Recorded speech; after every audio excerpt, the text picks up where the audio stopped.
Le rêve du chien et du dauphin. Il était une fois un chien aux oreilles toutes droites, ainsi qu'un dauphin qui poursuivait le même rêve. Nul ne sait pourquoi, mais il s'était mis en tête d'être les nouveaux héros d'un autre tableau que le peintre endormi tout près du lac où tout est encore possible, qui peint durant son sommeil. Le peintre avait bien entendu, bien compris leurs rêves, mais comment joindre deux rêves ?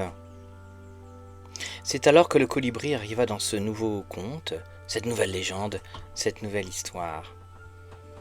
Il s'approcha tout près de son oreille droite, l'oreille gauche étant déjà en train d'écouter un morceau de violon joué par un chat musicien. Il lui chanta alors quelques notes. Le peintre saisit alors son plus beau pinceau, celui fabriqué avec de la poudre de rêve. Oui, mais pas n'importe lesquels.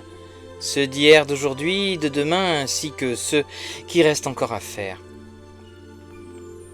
Il composa alors un tableau si beau, si mélodieux, si transparent, que les mots pour le décrire ne sont que des bien piètres messagers de sa transcription, de sa description, de ses couleurs, en particulier celles qui n'ont pas encore été inventées.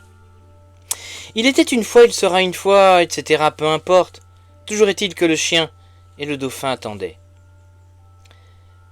Soudain, une libellule brillante et transparente apparut.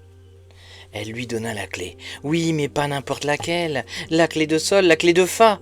Celle qui ouvre toutes les portes, en particulier celle qui mène tout droit aux rêves d'hier, d'aujourd'hui, de demain, ainsi que de ceux qui restent encore à faire.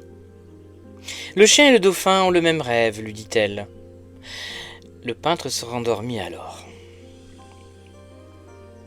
Au petit matin, au moment même où le soleil vient saluer les étoiles filantes, le peintre découvrit alors sur son tableau une peinture totalement incompréhensible, mais pourtant si mélodieuse. Il y avait un fleuve dans lequel un dauphin nageait. Sur la rive droite, un chien aux oreilles toutes droites courait. Sur la rive gauche, il y avait des mots qui couraient aussi. Tous trois avaient le même but, le même rêve. Celui de plonger dans des histoires, des contes, des légendes, qui seront illustrés par un chat qui joue du violon, et pourquoi pas du violoncelle. Mais cela, c'est un autre conte, une autre légende, une autre histoire, oui, mais pas n'importe laquelle, celle que le peintre réalisera une autre fois, un autre jour, une autre nuit, oui, mais pas n'importe laquelle, celle où le soleil dansera avec les étoiles filantes.